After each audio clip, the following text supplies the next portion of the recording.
Welcome to Got Grass, conversations with the legends and leaders of Bluegrass.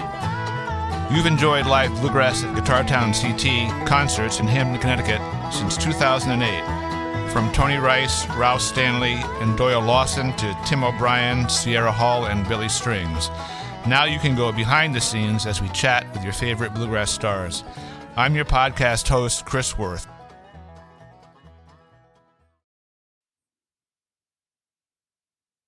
So I'm very happy this morning to welcome Ronnie Simpkins to Got Grass. Welcome, Ronnie. Well, hello, Chris. Thank you so much for having me. We've never met in person.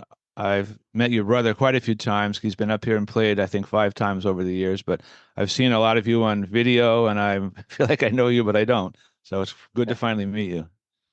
Well, thank you. It's good to be here with you. So I usually start these out by asking a simple question, which is, if you have a day off with no music in sight, where would we find you?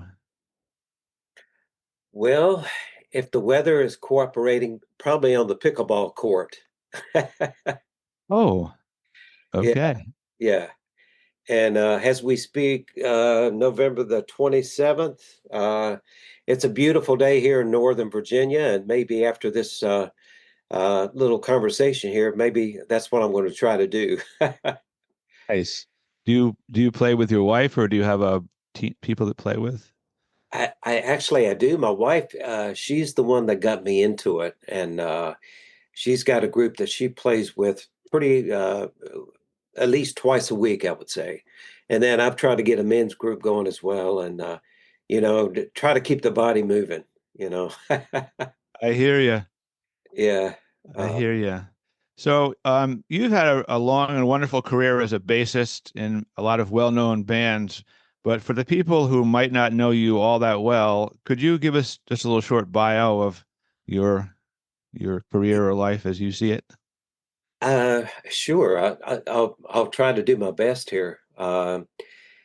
I grew up in a musical family, and that was in southwestern part of Virginia. It was down Radford, Christiansburg area, and both parents played. And then after they started raising a family, having a family, the music got pushed into the background. Till my older brother came along, and he definitely had a desire to play the fiddle. In fact, he would get up. There was a TV show that came out of Roanoke, Virginia. It was called Top of the Morning. I don't know if you've ever heard of it or not, but it was Don Reno and Red Smiley. So they had musical guests that would come on, and that sparked the fiddle in my brother. In fact, his first fiddle was 2 pieces of kindling that he would rub together like he was playing a fiddle. So one thing led to another. Fiddle was bought at Christmas. When he was 6, he started playing. So that rekindled the fire back into my parents. And we would do family get-togethers, and we would play. And probably wasn't even 6 at the time. And I started out on mandolin, and then later went to the bass. I started out on electric bass and then acoustic bass. And that was with our family band. My dad had passed away then. So it was me and my brother, Rickie, and younger sister, Tammy, and my mom. And we would play fiddler's conventions.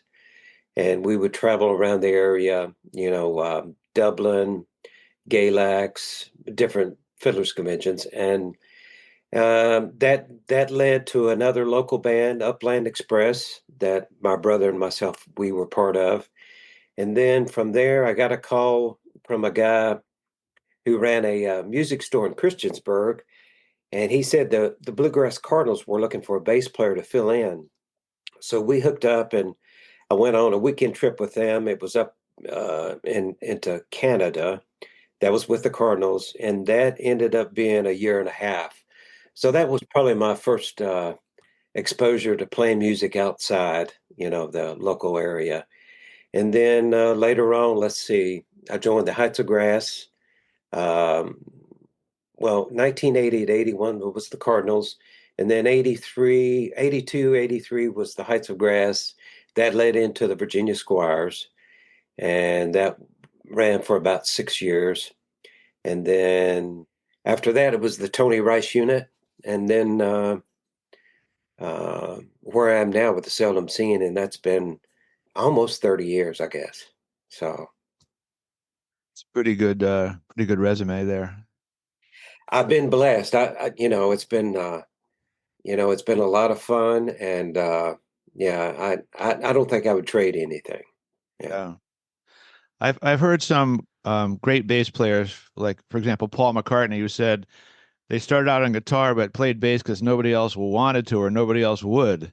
So he was kind of forced into it because Yeah. Lennon and Harrison said, "We're not playing bass." So he said, "Well, I guess I'll do it." So was that true for you at all, or were you always interested in playing the bass? You know what? When I was young, I was always fascinated by the acoustic bass. And even though younger, when I was starting out, it was electric bass, but I would end up standing it up, on a chair and playing it upright. Yeah. And then I switched over to the acoustic bass. It's just something about the sound of it, the looks of it. I was always attracted to it. And, it's all I can do to stay on top of it, to try to play what needs to be played within a song. So, Yeah. yeah, I have fun with it. Yeah. Yeah. Um, I know you've played in a lot of bands with your brother Ricky. Is that just because you love playing together, or how did that happen that you seem to be in so many bands, good bands together? I don't, that's a good question. Maybe, I don't know, maybe because we started out so young together, as a family unit. And whenever he probably started, well, I know he started out from the family band before I did. He's 4 years older.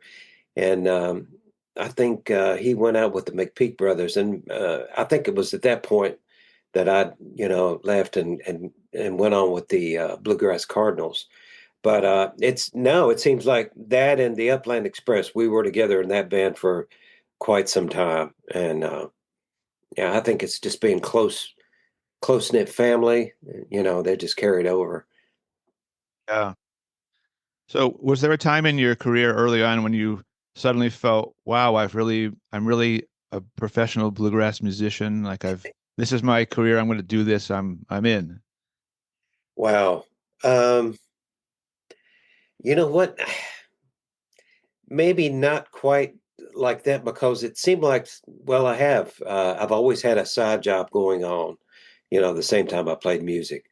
Except for maybe that a brief time that I was with Tony, uh, that was pretty much full time for me, the music part of it. But even up till today, I've had a full time day job.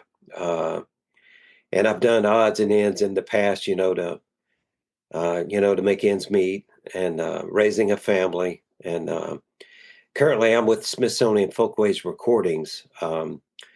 I work with the audio with that record label. And even though it's a day job, it's fun. It's music related. So I've kind of really, to answer your question, haven't really thought of myself as a full time professional paid musician, even though I can't complain, playing with, bands like Tony Rice or the Seldom Scene as I have. Yeah. Yeah. So what does that job, your day job entail with the Smithsonian? Like what do you actually have to or get to do? Oh, wow.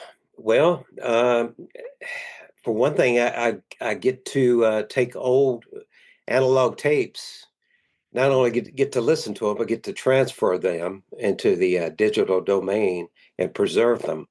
Back during COVID, we weren't allowed to go into the office, so I've been working out of my basement for like about the last 5 years. And the last collection that I worked on was the McCormick collection that we released about a year and a half ago, and it was nominated for a Grammy, uh, archival recordings. So that is one thing, that I get to do. I get to work with outside engineers on outside projects, like the label does all sorts of genres of music, and bluegrass is one of them. Like we've had the Pool Ramblin' Boys, their last recording was on Folkways, and as well as Sam Bush, his last recording, the John Hartford tribute.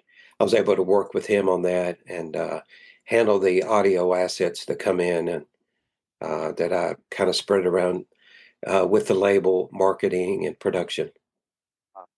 So are you a tech guy at all, or are you more interested in the music part of it? Uh, I'm kind of both, even though I Both. kind of struggle to find the right buttons to get on the Zoom call.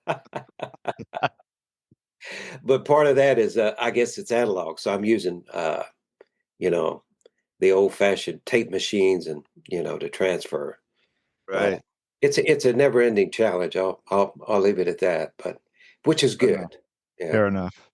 Let's talk a little bit about playing the bass. So, do you ever feel like you've mastered the acoustic bass, or do you feel like it's a constant battle or learning situation? Like, how would you describe your love affair with the bass?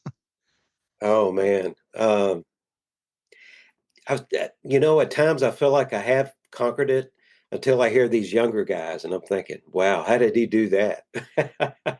There's so much to learn, and I just try to hold my own. When I played with Tony, playing with probably the greatest rhythm section that you could ever dream of, let alone being in. You know, you had Tony and you had Wyatt. You know. Uh, and getting to that, I'm a rhythm guy, and I've really been blessed by some of the best rhythm players. Dudley Connell was a good rhythm player, is a good rhythm player. David Parmley, that's going back to the Cardinals. Yeah. Uh, I kind of thrive on that. The playing in the pocket or trying to, he playing off of other people, and also currently, with the Seldom Scene. Having Ron Stewart in the band, he's a lot of fun to play back and forth. Little things that I might hear him do that I'll try to accent on the bass, and that's a challenge. Trying to keep up with what's going on, but not overdoing it. Um, you got to be careful with that, and I try to stay out of the way. And if I hear something that needs to be pushed or accentuated, I try to make that happen if I can without doing too much damage. I always ask musicians on this podcast, how has your playing changed over the years? So I've talked to a few bassists. I'm sure you know Todd Phillips, Mark Schatz, and people like that. I asked Todd Phillips this question. He said, well, I try to play less notes and I try to play the right notes. That was his analysis of how his playing has changed. Because he said, I listened to my early playing with Grisman and stuff. He said, I was all over the bass. I was trying to play like, I don't know, like Tony Rice or something on the bass. He said, I realized it's really, you don't have to hit that many notes, but you have to hit the right ones at the right time. Right. I thought Yeah, that I was totally agree with that. He's definitely one of the best, and all you got to do is listen to those records. The early, the Grisman, some Tony stuff, the unit stuff, and I'm 100% with him on that. And another thing that I like to incorporate, especially live, is dynamics. Within a song. There's times where you can lay out, play diamonds, or just lower the volume where you're almost not there at all, and that creates a lot of feel, you know, within a song. And the other thing too, I like to look out there and see people. Well, I'll put it this way: I think I've done my job when I see people tapping their foot.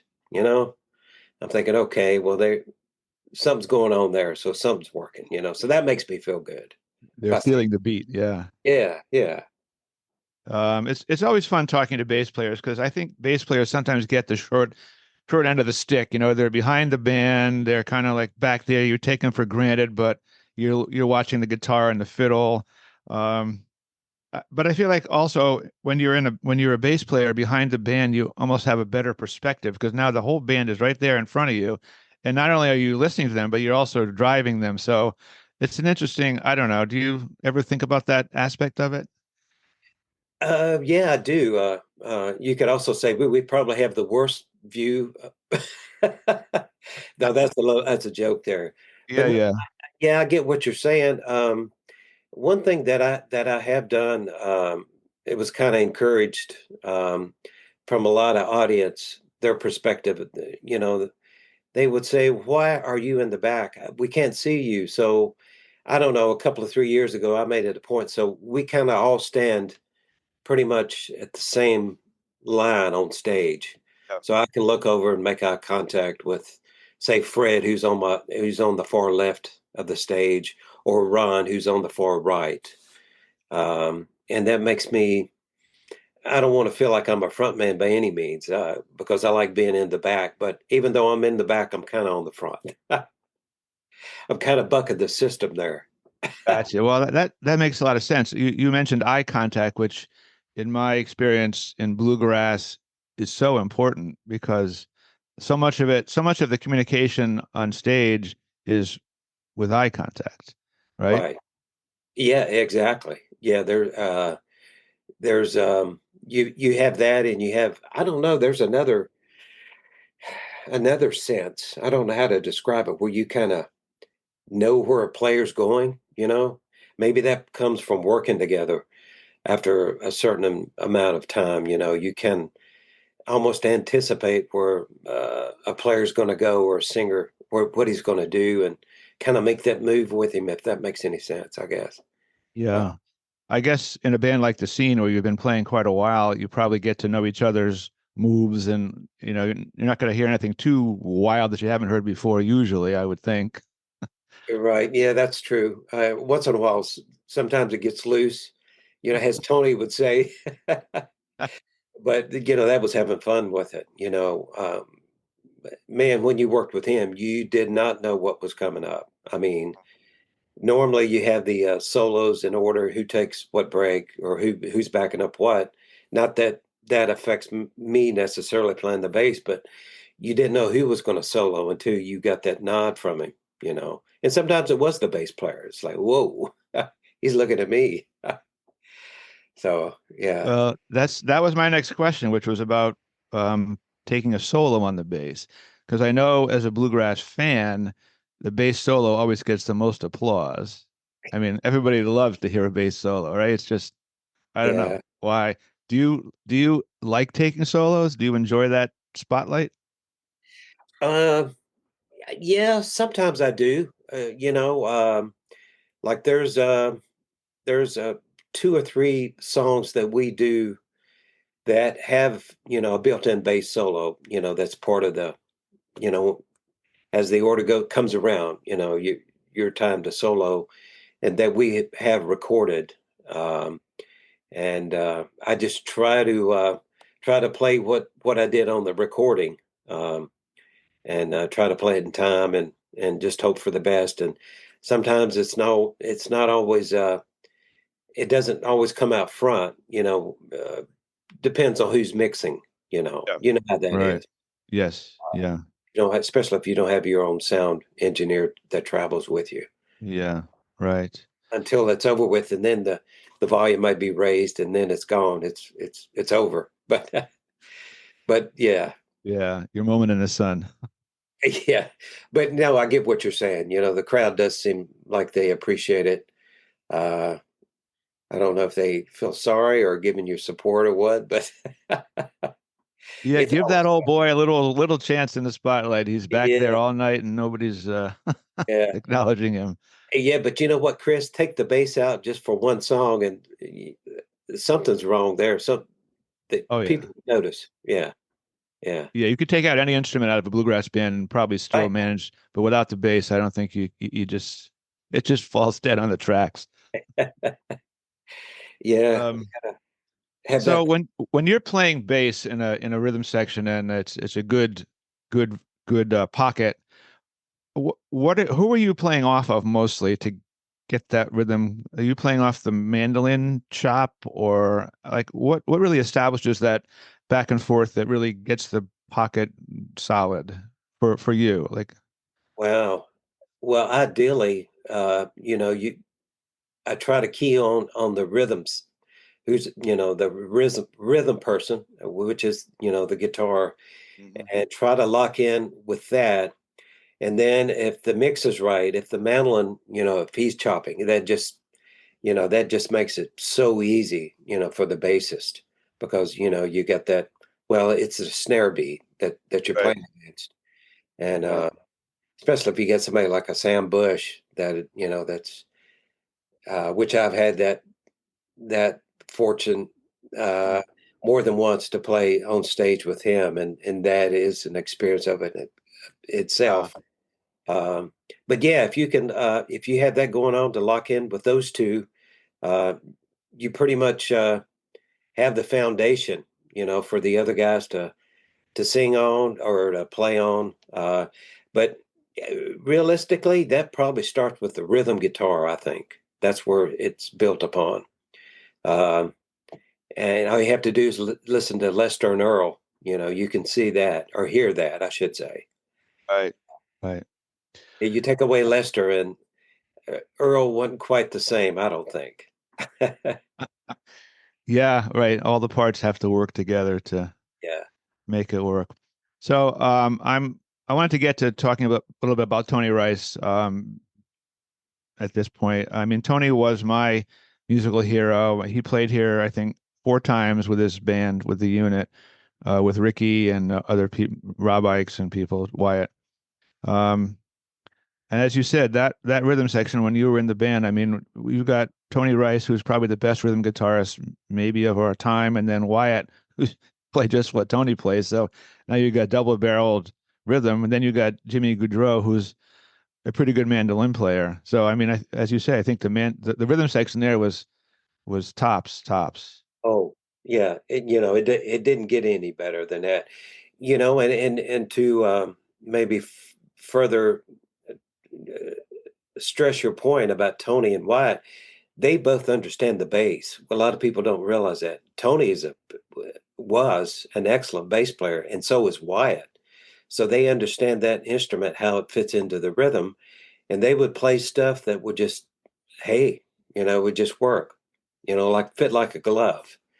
And I think when you get that combination, not to mention their musical abilities, and Tony, his vocal abilities, to be able to sing on the beat like he did, his phrasing, it just pushed everything. It put it where it needed to be. There was no second guessing. You were there, it was like falling off a log, it was easy. It's so much fun. Gosh. Yeah, yeah. I wanted to ask you a question because I hear this phrase all the time, that players are playing a little ahead of the beat or, like not really speeding up the tempo, but somehow within the tempo that's going on, they're kind of driving it ahead. And I've heard this a lot about Tony, especially his soloing. It would go ahead and come back. Can you kind of explain how that works or what that means for people who listen? It's kind of a hard concept to understand. Yeah, it really is. I don't know if I'm the right person to try to explain that.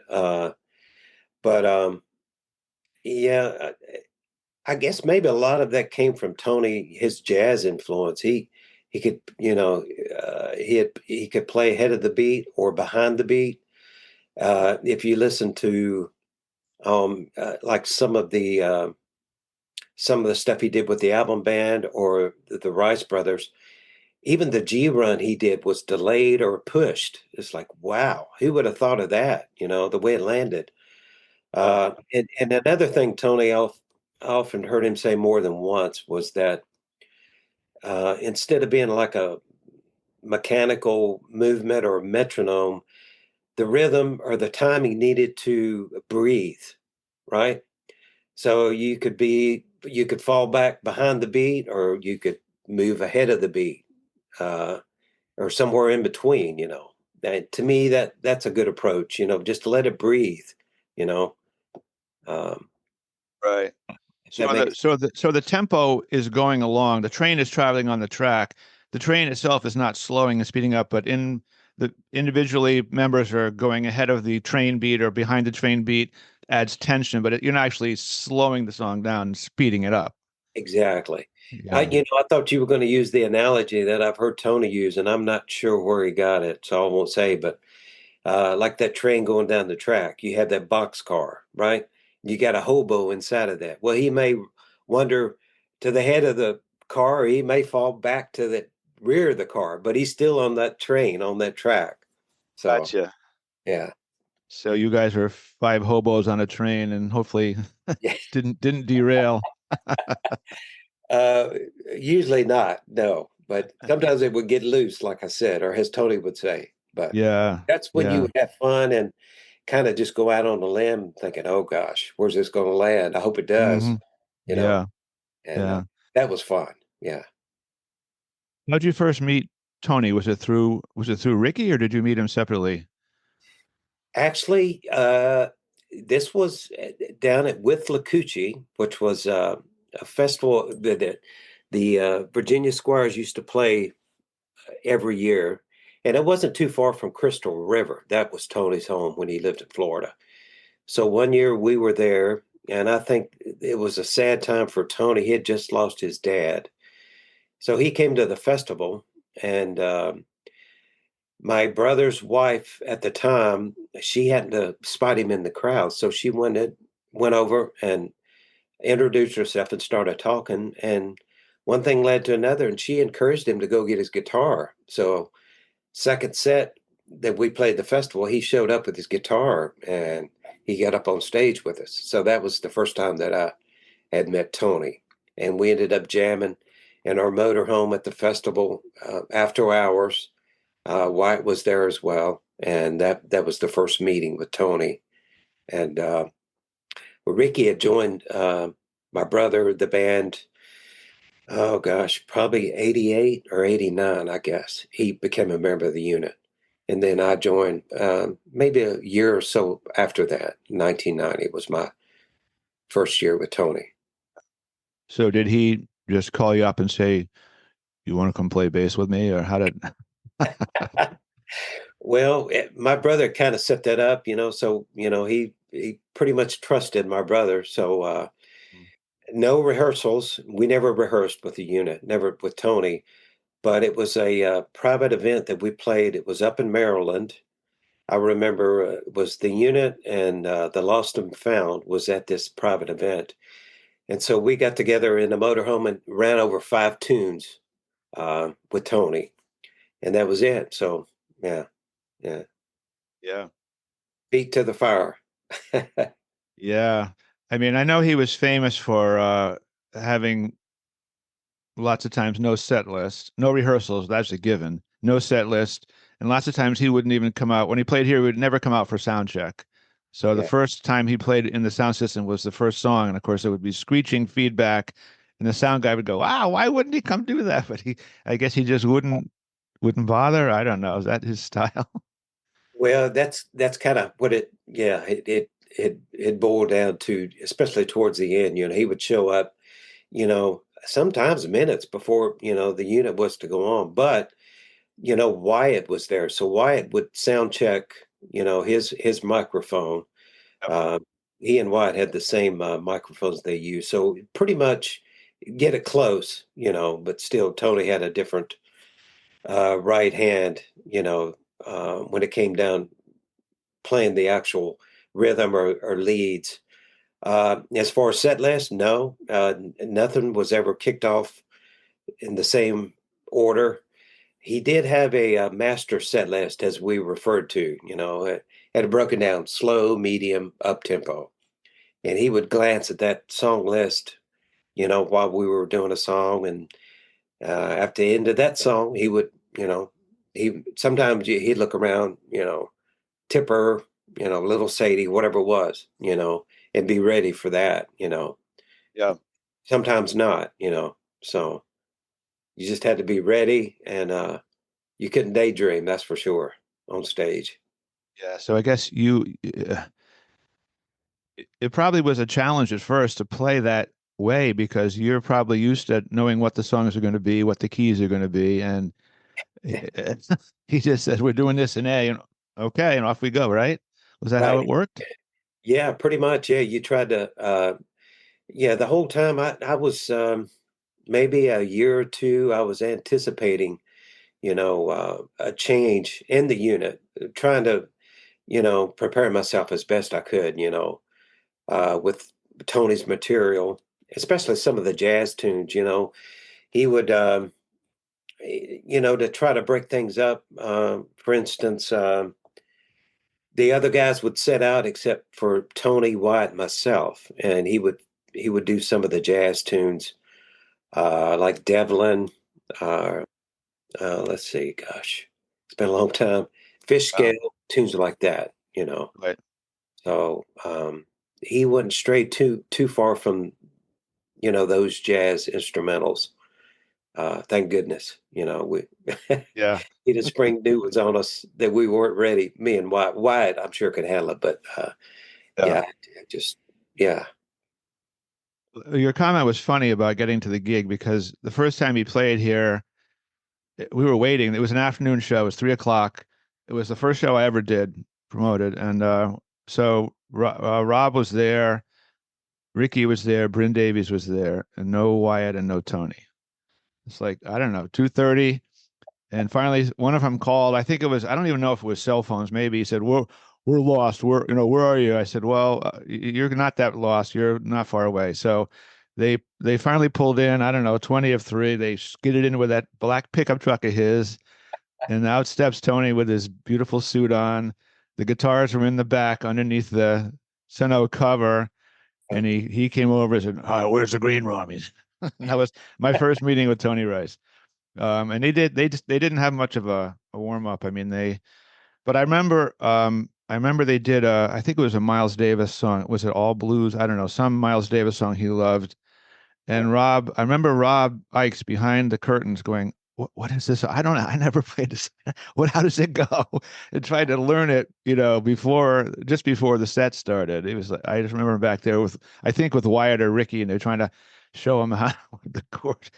And Oh, it was just fun to see this, but it was kind of surprising. yeah, yeah. That's I got a funny one, kind of similar to that. Ron Stewart, who's in our band now, he's one of the greatest musicians ever, and a great guy to go with it. But he, there towards the end, he was fortunate enough and well deserved, was asked to be part of the unit, and he played some shows with Tony, uh, primarily on fiddle.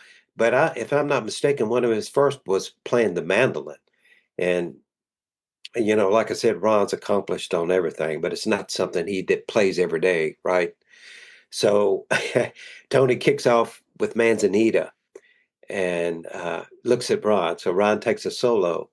And then he looks at Ron again for another solo. And I got the biggest chuckle out of Ron. Said, "Oh, you got to be kidding me. That's all I can do to get through it once. I got to do it again." Of course, he nailed it, I'm sure. Yeah, But yeah, but I can imagine Rob. I'm just wondering what that tune may have been. But Miles it Davis. was definitely a Miles Davis kind of cool blues. I can't remember the name of it, but it was a well-known Miles Davis song. It was a simple song, but if you didn't know it, Miles Davis, it could be anything. And I just Right. remember I remember Rob trying to say, how does this go?" I'm sure not your simple 1-4-5 bluegrass. No, it No, wasn't. No, it was more of a chromatic thing. yeah. So did you ever drive to gigs with Tony? My impression was that everybody kind of traveled by themselves and arrived there, hopefully, and played. Is that how it always worked, or do you ever go with him?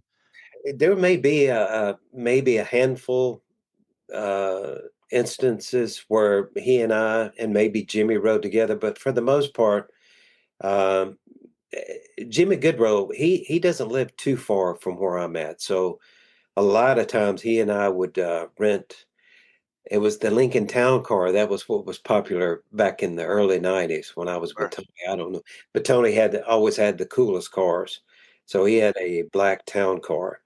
So Jimmy and I would rent a Town Car as well, to try to keep up. And of course, I had the acoustic bass too, but it would fit in there. And pretty much, as you said, we would meet at the gig, and which was a great thing, looking back on it. And the Seldom Scene still has the same, and always has the same policy when it came to that. No band vehicles, you do your own thing and however you want to get there. If you want to fly, if you want to drive, you meet up there at the show place, and you may run over a couple of tunes, sound check or whatever, and you're just seeing that bandmate that you haven't seen since the last gig. So you get that warm smile that's genuine, and the crowd sees it. So it Yeah. worked out.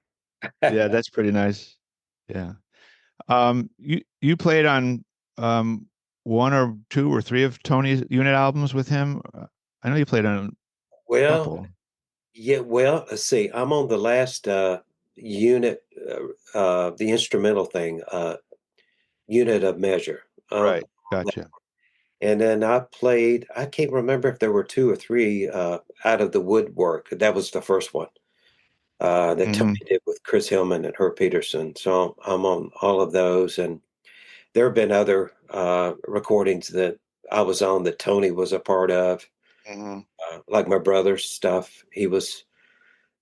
Tony was uh, featured on Rickie's recordings. Let's see, Lou Reed.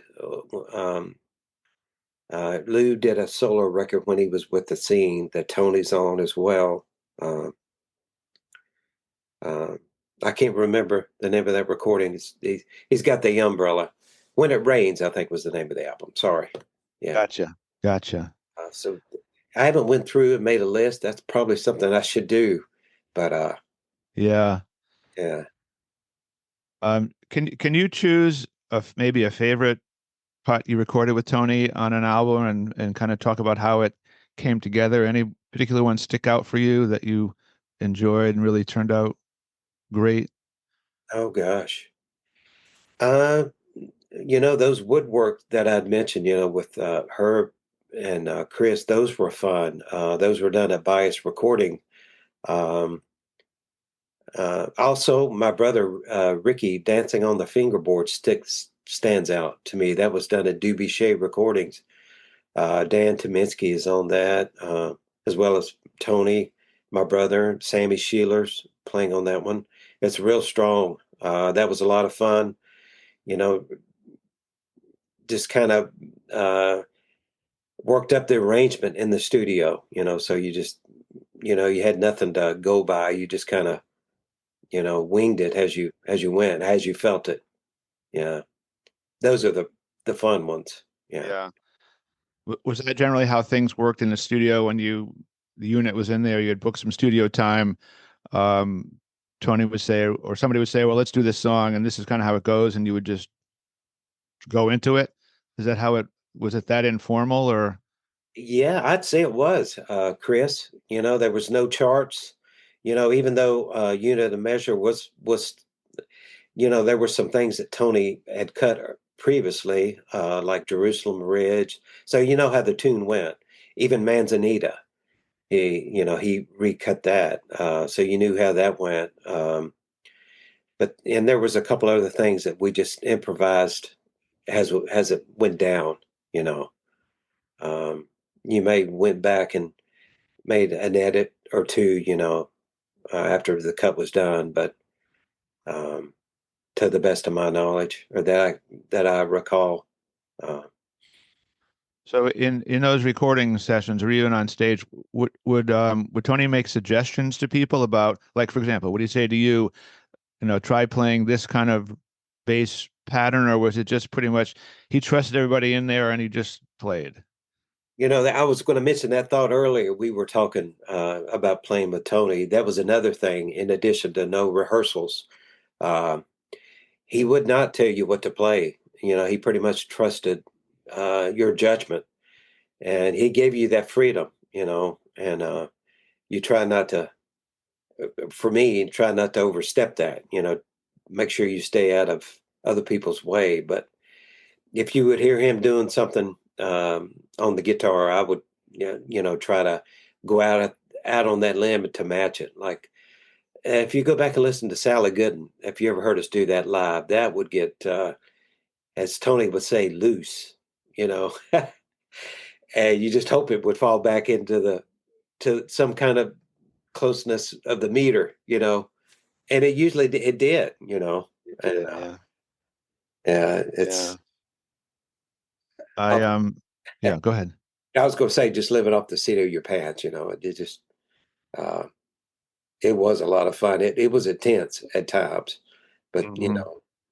you went with it, it was the thing to do, Yeah. and with Tony. I talked to Jerry Douglas on this podcast a while back, and I mentioned that it seemed like nobody ever played better than when they played with Tony Rice, and he agreed with me. He said he just brought out for some whatever it was he had, and I don't know what it was. He just brought out the best playing that anyone really ever played. I think in their a lot of times in their careers, like that was the high point was the stuff that they did. It was just Oh, wild. yeah. I mean, I think I've heard just about every top musician say that you can think of. Something about Tony, he had that. It's hard to put in words. It was magic. He knew what to play, when to play it, when not to play it. He just had the feel. Um, he made everything sound so full, with the guitar, with his rhythm, and yeah, 100% agree with that comment that Jerry made. Yeah, you played your best. You wanted to, you know, if nothing else, and you Yeah. only made that happen. Yeah. Yeah. Uh, Um, I mean, I got to talk to Tony a few times when he played here. He called a couple of times about things, and I found him to be a very emotional and generous and friendly man. You know, he had this reputation, especially later, as being kind of a loner and hard to get to know. But in my dealings with him, which were not very much, I always found him to be extremely friendly and generous. He was very kind to my daughter who was there, and it was like this is not what I've heard about him, but he's just a really nice guy. oh, he was. He was so down to earth, and you know, he liked his privacy, which we all do at times. But he would go out of his way to answer a question, or I've seen him turn his guitar over. I don't know how many times to a fan that would walk up. Here, pull that strap off and hand it to him. I'm thinking, oh man. And he would, Yeah. there more than once. He would ask me, say, hey, you mind taking my guitar on with you? Where he had to go do something or travel wouldn't permit it. And I'd say, sure, I don't, it was an honor to do that, to be Yeah. trusted that way. But yeah, I know what you're saying with kids, younger people. Um, he touched everyone, you know. Uh, Yeah. There's this young musician named Corey Brodsky who he's a New Englander, but he's played with he's a mandolin player, guitar player, went to Berkeley. He's played with Trey Wellington and other Mile 12 other bands. And I have a picture of him when he was, I think, about eight or so, and his dad brought him in. I brought him into the green room, and he got to meet Tony. And Tony would talk to him. He didn't just shake his hand and walk away. And he's still, when I see Corey, he says that was one of the high points of my life was that little conversation. It meant so much to him. uh-huh. Oh yeah, that touches you. And who knows where that's going to end, with someone like that, or who Right. it's going to be, or what they're going to become. Um, yeah, he was amazing. It's funny how we have these conversations, and I have them all the time, and it always seems to grab, lead to Tony or end with Tony, because he played such a big part on music, period, uh, Yeah. not to mention the lives that he touched. And just thank goodness that we have all of the recorded music, that he Mhm. had, and interviews that we can go back and listen to. And um, yeah, keep him going. Yeah. It's funny when I hear his stuff played, and I play it myself on radio and YouTube and record. I still get sad, and I feel like, in some way, the bluegrass world really didn't acknowledge him the way they should have when he died. I mean, I know everyone talks about how great he was a player and a this and a that, but that was kind of weird. I mean, I don't know. He just kind of disappeared off the face of the earth, and that was the end of it. Yeah. Uh, do you have anything to say about that? I mean, I'm not looking for inside gossip. It just was weird how he just went, and then that was it. There's a couple little tributes, but Right. for a guy who was so, I talked to Rickie about it. I said, Rickie, I think next to Bill Monroe, Tony was probably the most influential musician in bluegrass, and he agreed with me.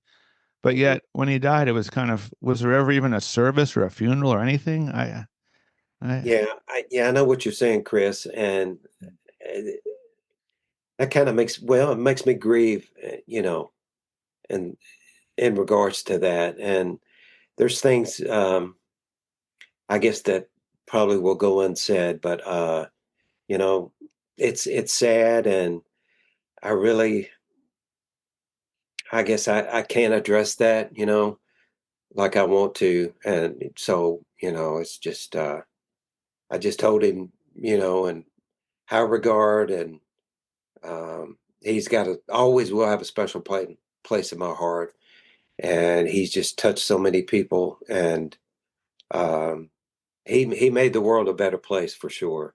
And but I hear what you're saying, and it is sad, and it is what it is, which doesn't make it right, but yeah. Uh, Yep. So did you ever go over to his house and jam or stuff, listen to jazz over to Tony's house? Was that part of your uh, social life, or was it once you played that was kind of separate? well, very few times. I would say that the occasion that I spoke of earlier, and with Lacucci, where we first met him, he was living in Crystal River. This was another occasion we did go to his house. Billy Wolf was his roommate at the time, and all of our band was over there, and there were other people, Tony's friends, and we ended up jamming that night. And Tony would jam for a while, and then he would sit out a while, and he would jump back in. He did that.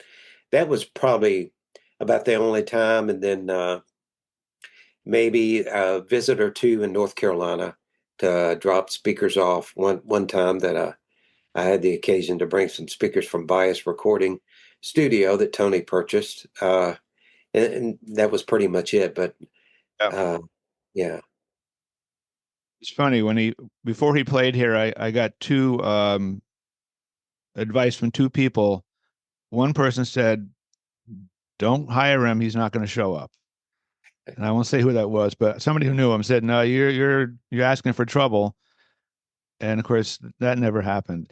The other thing I heard was that he loved chicken sandwiches, lobster rolls, and Coke. And so in those days, we used to provide food for the bands, and I would make all this stuff. So I made lobster rolls, hot buttered lobster rolls. Oh my God. Yeah. That was the way to him, was through his stomach. He was never happier. He and I remember him and Josh Williams sucking down those lobster rolls and go Oh man. outside and have a couple of cigarettes. It was like he was in heaven. Oh yeah. That sounds good. I wish I would have been there. Yeah. Yeah, well, I wish you would have been here too. Yeah. For a man for his size, he could put away some food, you know.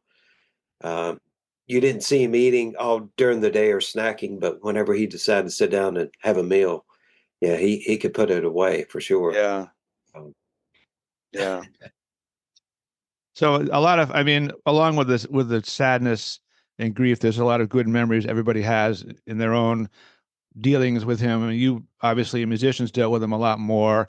Me as just an amateur promoter, just met him a few times, but I treasure all these memories because, in fact, I've written a lot of them down because to me they're special. I just, for some reason, he was the one person that just did it for me. yeah. Oh no, no.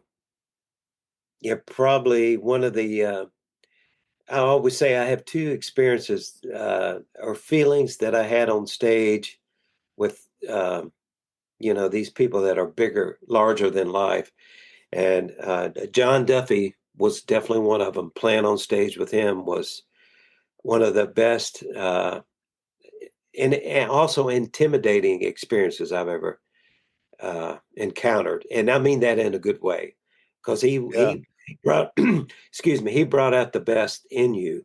And of course, Tony Rice was the other. yeah. Uh, Second to none, those two guys. Um, and I'll never forget the friendship that I knew him personally. and got to work with them. And I think call him my friend, you know, uh, Yeah. yeah, Yeah. priceless. Yeah. I remember he called. Uh, I was at the show, sometimes before the show at this venue. I would go outside and sit on my phone and talk and text, waiting for the band. So one, I said, well, I'm going to text Tony. So I had his number. I texted him, and then lo and behold, I got a text back, which I never expected. All capital letters. Oh, I'll call you. He said, I'll call you in 10 minutes, he said in his Yeah. text. So he did. And he called back. And this was when he was having so many problems with his hands. And he just said, I've been doing this so long, and kind of like those jazz guys, sometimes you just need a break. I'm just taking a break. I just need a break from music. And he talked about, John Coltrane and Oscar Peterson, all these heroes, and it was an interesting and nice conversation that was totally unexpected. Yeah. Yeah, That and that's something you'll never forget. I Yeah. will never forget it. Yeah, that's priceless. Good for you, Chris. And I mean, Yeah, it's got a lot of you, to do that. yeah. Respected you, and I can see why. I haven't met you personally, but I have that same feeling now. Yeah. Well, thank you. I feel the same way about you. I feel like I've known you. I've seen you on so many, Uh, videos playing with Rickie and Tony and Jimmy and Wyatt and stuff. But did you ever in your career feel discouraged enough to kind of think about just giving it up and just having a real job full time, like giving up music professionally, or not? uh, I guess. Um, well, maybe. I know it was tough right after I joined this band, the Seldom Scene. We would get together. Oh, let's see. It was in the summer of '95 at John Duffy's house, and John Duffy would call each of us, myself, Fred Travers, the dobro player, and Dudley, along with Ben, the original banjo player, and set up a rehearsal at his house. It was, I think, on Thursdays during the week. And back then, and Ben always told us years later that John hated to rehearse. He hated to practice. But yet, not patting ourselves on the back, but we brought some kind of enthusiasm or spark back into John, where he wanted to get together and practice. Not to mention that he was replacing three-fifths of the Seldom Scene, moving ahead in '96. So we would get together and practice at John's. And so I guess I almost forgot where I was going with this, but that was a sad time after we lost John. And we all thought, what are we going to do? We're going to fold. Should we keep the band going? And we all got together at my house and talked about it. And we said, well, yeah, let's go ahead and play what few dates that we had on the books and see what happens. And glad that we did, because that worked out. And it ended up being Lou Reed coming back into the band and coming back singing the tenor, John's part, and switching over to mandolin. So that was a time where you wasn't sure. I wasn't sure, Yeah. if to continue or not. Um, that Would was you probably call? one of the only times, maybe. Yeah. Yeah, yeah. Would you describe John Duffy as a ball buster? Like, I'm sure, I mean, based on what you see on stage, he obviously had a sense of humor and liked to fool around with people. I'm sure there's some things you probably couldn't say, but could you call him that justifiably? You know, I've often heard Ben say this that he was just a big teddy bear, and he was. He had this big persona, like he was this big, mean person that you didn't want to, you know, go up to, but he was the opposite, you know. But he liked to fool around. He liked to play jokes and um, just well, I'm sure you saw videos of him. Like they used to do shows together with Bill Monroe, and he would do stuff like take a broom out and sweep it while Bill was on stage, or take Bill's hat off and put it on his head. And Bill loved it. He loved that. He got away with it. Oh yeah, yeah, he could do it. John could do it and get away with it. Yeah, Yeah, that's and funny. there'd be times on stage he would say something like, "Oh Lord, what hole can I crawl in?" You know. But he was John Duffy. He was bigger than life, like Tony. You know. Hmm. Yeah, Would you yeah. describe your playing career with the Seldom Scene maybe as the most stable and satisfying to date of any band you've played with, or would that be incorrect? Oh gosh. You know what? When you look at the Seldom Scenes catalog, their songs, I mean, how do you compare what they've recorded? You know, I mean, this stuff is timeless. I mean, like, wait a minute, where else can you find a song like that? You know, just in Nowhere. that aspect alone. I mean, it's just, and you know, you love doing it each and every show. Those songs, people want to hear them, and you know, there's a reason for that. Um, yeah, that's hard. You know, to compare anything up against that the material that the Seldom Scene has. Yeah. Yeah. Yeah.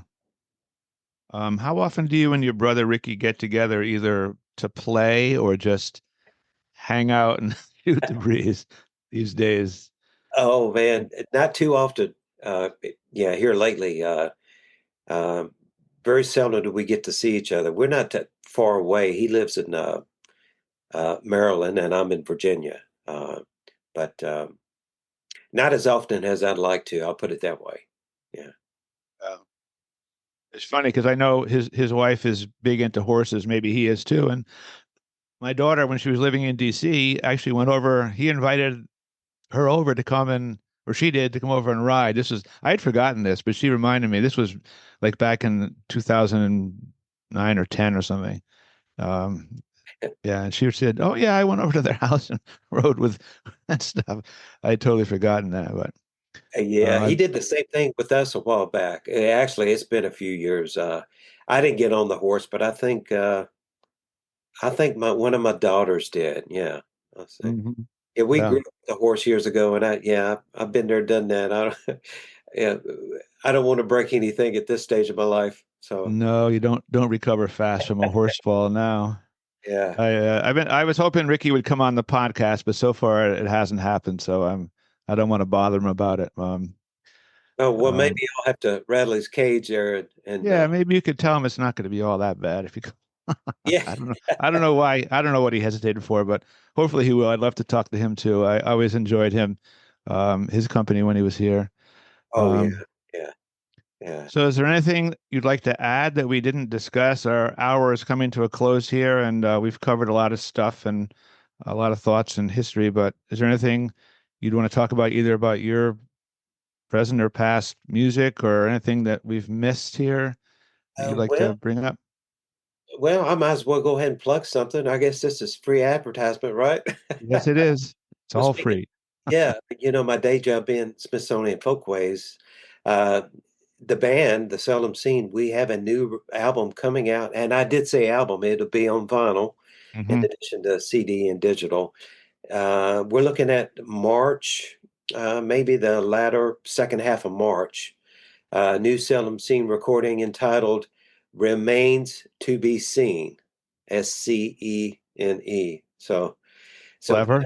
yeah, that'll be coming out in March, coming up. So maybe look out for that. And it's got some really good uh, songs on that hope the folks will like, and maybe Yep. we'll get a chance to listen and spin for us. But in addition to that, thank you, Chris, for having me. I appreciate it. And yeah, God bless you for what you're doing, and we appreciate you.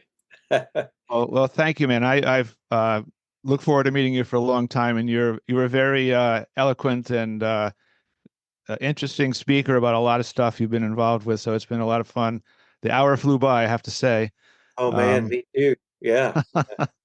but well, hopefully meet you in person someday, either maybe at a festival or wherever. Maybe you guys come up here. I used to, when I started out, I was doing bigger bands like Seldom Scene. But then when my daughter went to college, my wife said, "No, we're not doing any more thousands of dollars guarantees," or So we've kind of gotten a lot smaller over the years. It's so I don't know if presenting the Seldom Scene is in my cards right now, but hopefully I'll get a chance to say hello in person sometime. Well, I certainly hope so. Yeah. I look forward to that day when we do, Chris, for sure. Okay. All right. All right. Well, Ronnie, take care. Good luck All with right. everything. All right. Thank you so much, Chris. Yep. Bye. All right. Bye-bye.